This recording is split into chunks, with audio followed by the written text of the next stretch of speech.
Dans les années 1200, il y avait un empire du Mali. Il avait été fondé par Soundiata Keïta.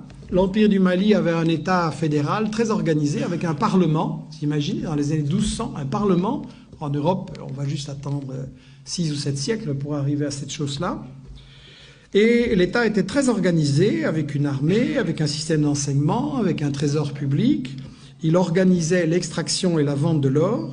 Il développait l'agriculture, coton, arachide. Il y avait des centres universitaires extrêmement célèbres à Tombouctou, à Géné ou à Ségou. Et un des successeurs de Keïta, Boubacar II, 2 siècles avant Christophe Colomb, a lancé 2 expéditions maritimes pour découvrir l'Amérique. Donc, pour des gens qui ne sont jamais entrés dans l'histoire, c'est pas mal. Et en fait, ce qui est intéressant, c'est que donc, il y avait toute une économie en Afrique et au Mali. Il y avait une économie avec un commerce, des caravanes qui remontaient de la Gambie, donc de l'ouest de l'Afrique jusqu'à la Méditerranée. C'était effectivement contrôlé, organisé par les Touaregs.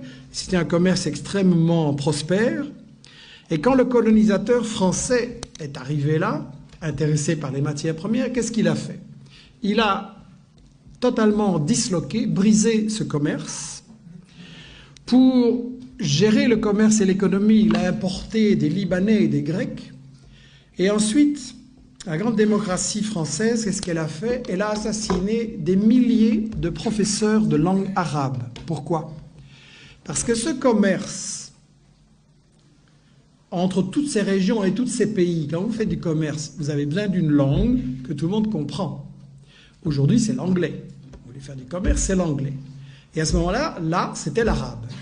Et donc, si on voulait détruire ce commerce et que tout soit pour l'exportation vers la France, on a massacré des milliers de professeurs d'arabe à l'époque.